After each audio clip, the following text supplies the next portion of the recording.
Hello, beautiful people. My name is Shar Nicole, and welcome to my channel, The Fashionable Mommy. So in today's video, I want to kind of get right into it. We are talking about microblading. And if you're unfamiliar with what microblading is, that is the technique to create permanent or, I guess, semi-permanent, because they say it lasts 1 to 3 years, solution to having your eyebrows done.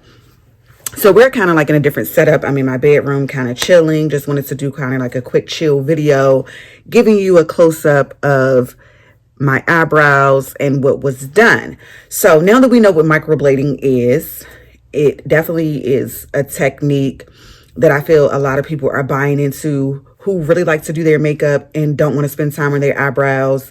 It gives you, a solution to cut down on how much time you're spending on makeup. And yeah, I mean, I like it. I'm definitely satisfied with my results. We will get into other things in reference to it. But before we get into it, I kind of want to talk about this.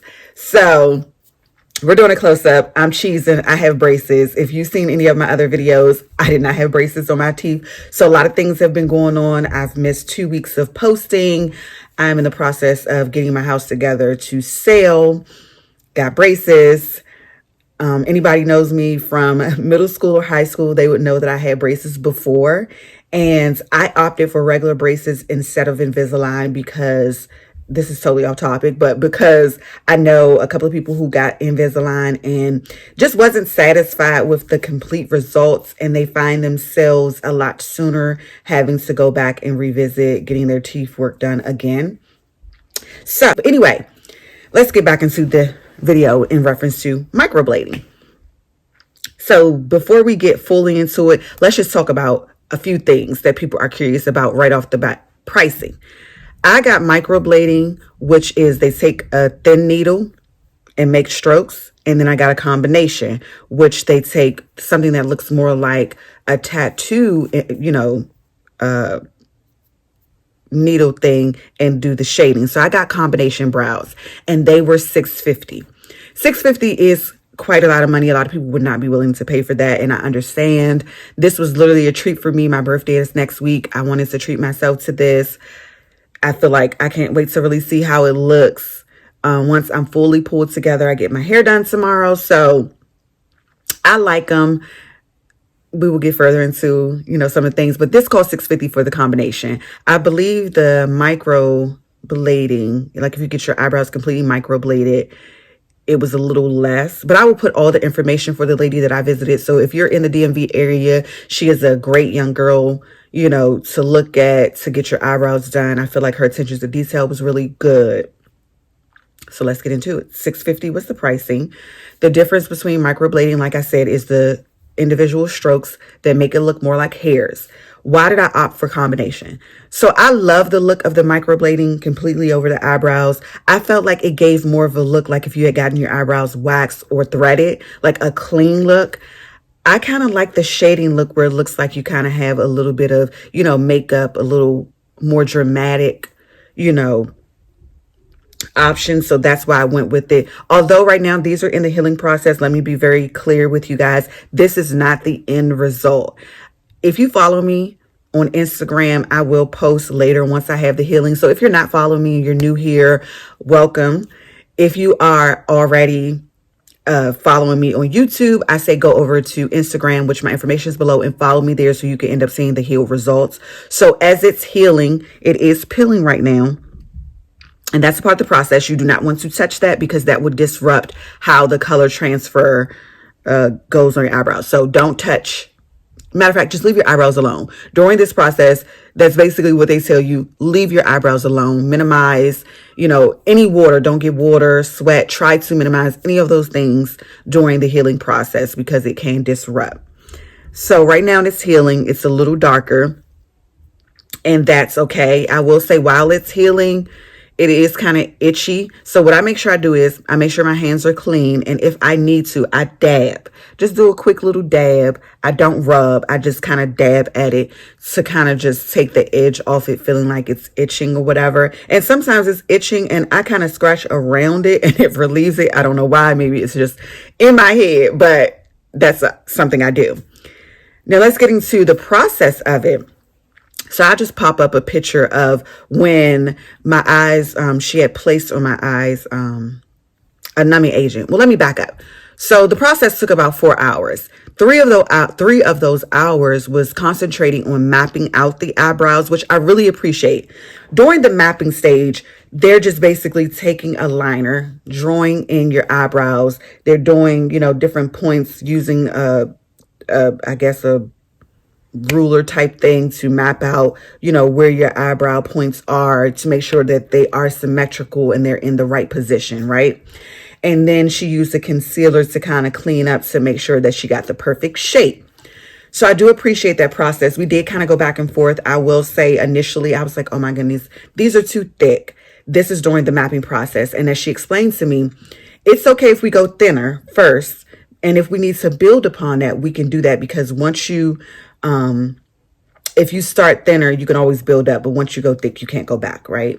So I ended up just going with what it was. Initially, when I got it, came home and it started to heal, I was like, oh, that's just too thick. I don't want it this thick. But now it's starting to grow on me. And I'm like, I do like thicker eyebrows and I do like the way the eyebrows look. But when you're used to a certain way, sometimes new things can kind of feel a little uncomfortable, right?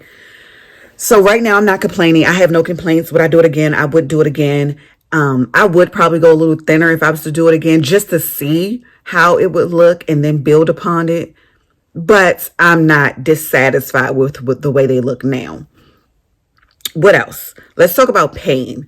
So like I said, she puts a numbing cream on your eyebrows. And I believe, I don't know if everyone does this, but I believe they possibly do. I think this is a part of the process. But a numbing cream is applied to the eyebrows. She allows it to sit on for about 15 minutes. And then she goes in first with the microblade. And like I said, that looks like just a thin blade. And she does individual strokes towards the front to create hair-like strokes. And I didn't feel that. That was, you kind of hear the scraping of your skin kind of like from the strokes. So that's a little, But if you're not squeamish in that way, you'll be fine. If you are a little squeamish, you will kind of hear that. And that may kind of make you feel a little, discomfort, but it won't be pain discomfort. It'll just be from hearing it. Once she got into the shading part, I will say that's when I felt it. And it felt a lot like my other tattoos when they shaded in the color. It didn't create so much pain where I wanted to cry, but it was discomfort. And I will say, I think the older I get, the more things just kind of disrupt me and irritate me when it comes to any type of pain or any discomfort, and I'm over it. It wasn't so much where I told her to stop. I just let her keep going, because I'm more of a person. If something is irritating, I'd rather get it over with than to tell someone to stop.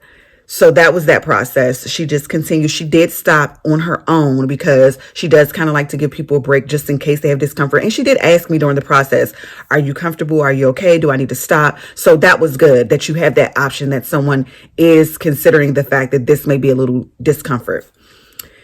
I feel like in comparison to when you get your eyebrows threading my eyebrows used to cause my eyes to kind of water. They were very irritating to me. So I felt like it was along the lines of threading. Sometimes threading can feel kind of good getting done. And sometimes it could just, they get them long pieces and they just going through and it's just back to back and it irritates. It kind of put me in mind of that. So if you can deal with minimal pain, I say get it done. Make sure that you, during the mapping process, you're paying attention to what you like, what you don't like, what you would prefer, and speak up, because it is a dialoguing process before you get into actually, putting this, getting to the actual work of getting the permanent eyebrows. So you want to make sure that you definitely speak up if it's something you're concerned with. Like I said, the person I have, her attention to detail really sold me on everything. I love that she was basically a perfectionist when the way she did her eyebrows. And I can't complain about that. I feel like any issue that I can complain about is my issue, because I didn't get it thinned out initially. But like I said, it's growing on me. I do like it. So yeah, so that's basically it. It took about 4 hours and I have no complaints. Excuse me, my son is out there calling me. But anyway, so if you decide to do it, I say go with it. This is definitely a solution to not having to draw your eyebrows on. You don't have to worry about tomorrow them looking one way, the next day them looking another when you draw it on, and not getting the look that you want on a daily basis. You basically wake up, put your makeup on, and go for it. So until next time, be bold, be beautiful, and always, always be you.